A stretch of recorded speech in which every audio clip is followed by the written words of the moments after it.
The Underground King is here, the one and only Eddie Alvarez. Eddie, welcome to the show. How are you? Hey, what's up, Luke? I'm excellent. Are you in Calgary as well already? No, I'm not. I'm still at home in Philadelphia. I leave tomorrow morning, like super early, maybe like 6 in the morning. Fair enough. To each his own. Boy, it sounds like you got a pep in your step there, Eddie. You sound like you're super jazzed for this contest. Oh man, super blessed, feeling good, man, in the best shape I've ever been in, and I don't know, man, something different about this. What do you think that is? I fought a while. Like when I started fighting in the UFC, there was I felt like when I entered, there was so much pressure. Sorry, I'm getting in my truck, going to get my hair cut. There was so much pressure to win when I entered the UFC, and it didn't allow me to kind of just be free and fight the way I wanted to fight, and fight like free of thought and things like that, and be instinctual. There was I felt like things holding me back from my best performances, and kind of filled them holes. Had a little coming out party being myself during the Justin Gaethje fight. And I don't know. I just feel like rejuvenated, and I felt like I kind of finding my own self again.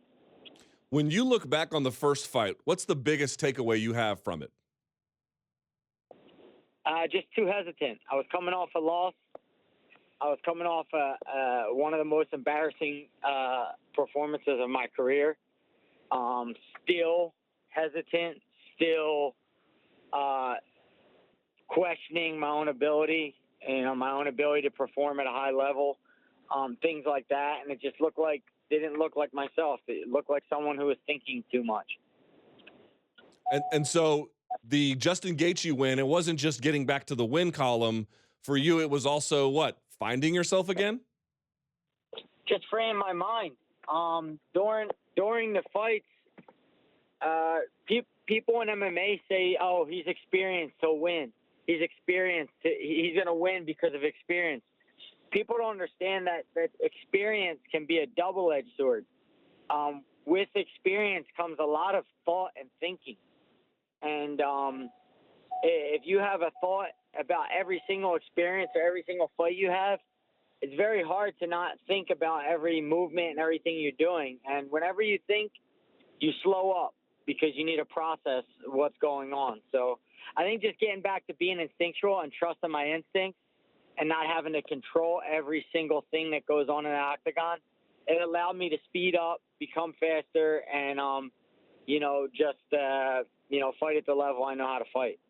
Let's talk about the specifics. I asked him this question. I'll ask you the same one. What are your advantages in this fight over him? I can predict wherever the fight wants to go. If I want to rip him to the ground, I can take him to the ground. If I want the fight to stand, I can have the fight stand.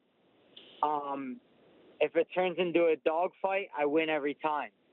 I have a ton of advantages, tangible and intangible. So I feel very good. If I asked you why it took kind of so long to make this fight, what would you say? I would say that I had a number of better opportunities that had better money involved, with better opponents that would up my ranking and up my stock a lot better than Dustin Poirier. So I took them opportunities instead of Dustin Poirier, which I would expect any fighter to do. But we ended up here. So in your mind, what is the value of this fight? That you get your hand raised on Saturday, you get a great win, of course, but in your mind, what are the stakes? My title, and the only title that matters in the lightweight division, is I'll be defending my title of being the most violent man in this sport. So it's the only title that matters. So that's what's at stake. I kind of feel like you have that no matter what at this point. I'm a battle axe, Luke. It's hard for me to see how you would lose that given your resume. You know what I mean? Even when I lose, I win, man. It's I don't know. I enjoy fighting. I enjoy everything about it. The suffering, the good, the bad, the ugly. It's in my blood. So I don't know.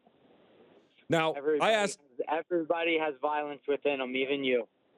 maybe so. I asked him what he gets with a win. He says a title shot. Do you think there are title shot implications with this contest?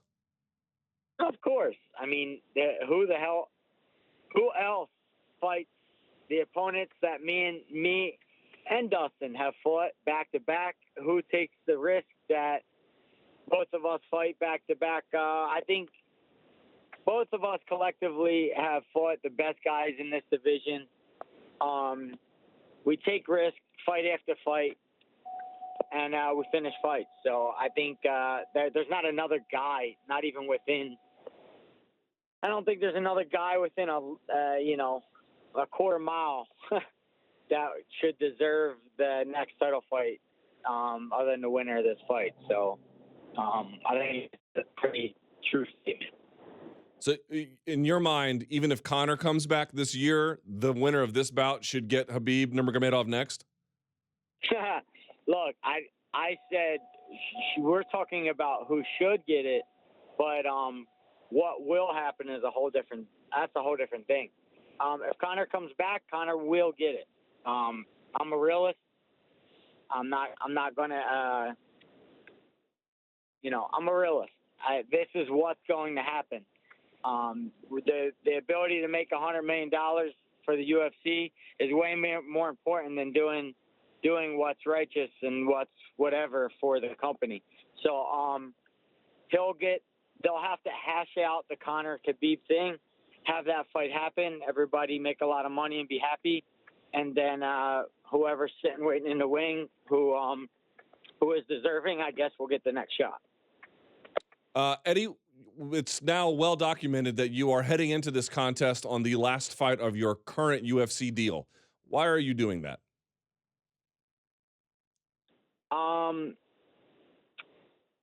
I don't think there's any reason why not to. That's why. I haven't been given any reason why not to. I guess that's the best I can say. If I was given enough that I thought, hey, it's not worth the risk, I'd say, okay, let me. I'm not gonna roll the dice here. This is very good. This is what I feel I'm worth, and I'm just gonna keep going and do it. But I haven't really been given a good enough offer to not take the risk that I'm willing to take. And so, do you envision yourself with the UFC for the remainder of your career? I do. I think we'd get a deal done for sure. I just, we're not there yet, and sometimes I know with the UFC, you never know when you strike a deal, but I'm patient. I've learned to be patient because in the past I've gotten ahead of myself and maybe left a lot of money on the table. But I don't know. I think what's fair is fair, and every fighter, it's a very individual thing, how much each fighter deserves and should get paid. And, I think I bring a lot of value, and when I fight, I make this company a lot of money, and I make a lot of fans excited, and I want to be shared with a little bit more than what I'm being shared with. That's all. Yeah. So, I mean, is there any way to give us a sense of how far apart you are? I mean, I guess the answer is far apart enough such that you wanted to fight out your contract. But I mean, is there any kind of other way to help us understand the divide?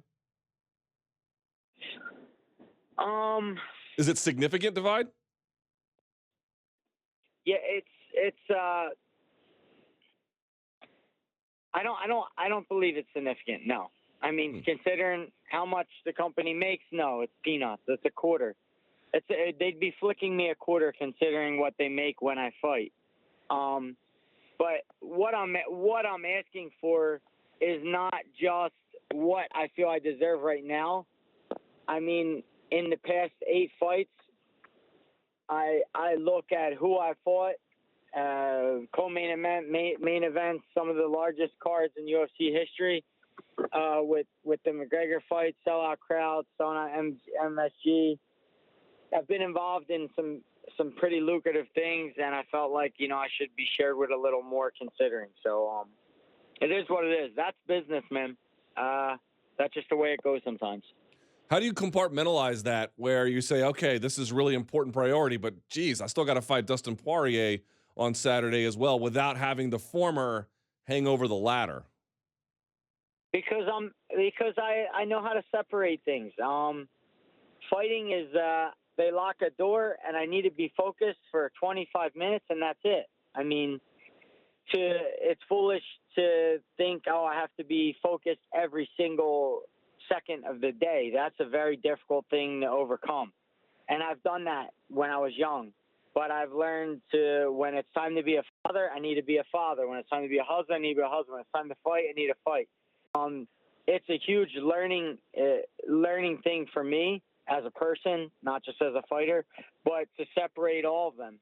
So I'm a man of I wear a lot of hats, and I'm not the best at it, but I learn every day how to separate one from another and get into state when it's time.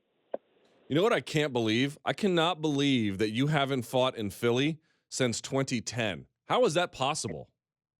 That's sad, right? That's very sad. Like that's a very sad thing to even think about or talk about. The UFC hasn't went there. I don't know why. I thought when I won the title that they would have an event there, but they didn't. So the Philadelphia fans are foaming at the mouth for a UFC to come there, and I think we have enough guys on the East Coast between Jersey and Philadelphia and New York that we could put on a sellout show at the Wells Fargo. So I'm not sure why it's not happening, but UFC they got their own thing going on.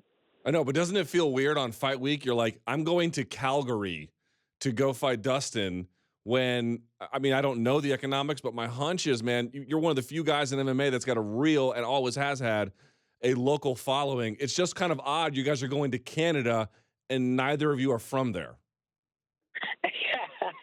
Yeah. That honestly, yeah, it is. But who knows, man? Whenever I can't figure something out or it sounds silly to me or whatever, I just always think this is probably where the money's at for the business. So that's probably what's going on. It'd be great to do Philadelphia, man, but I don't control these things.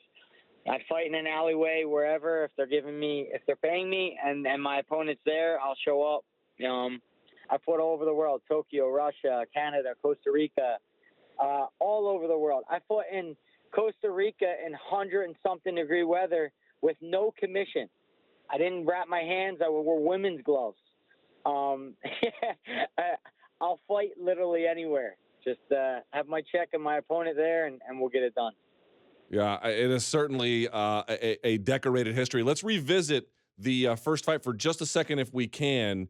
If I asked you why you threw those knees to Poirier's head that ultimately caused the bout to end prematurely, what would you say? Why did I? Yes. Oh man, that's so silly of a question. Okay. Only because I would have had to been thinking clearly, and if I was thinking clearly, I wouldn't be good at fighting. So I don't know. It's just when you get in a cage, the funniest thing when a commentator says to a fighter, like, "What were you thinking here?"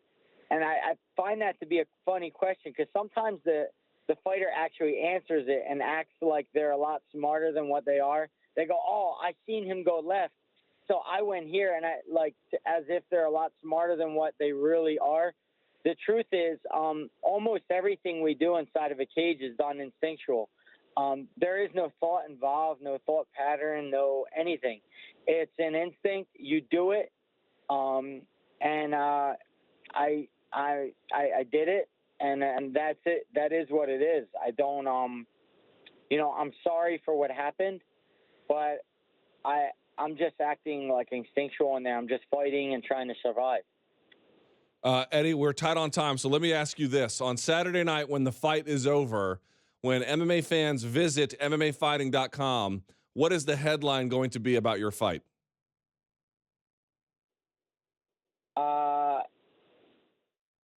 It would say the Philadelphian will now fight the undefeated Russian, like what is it, Rocky 5.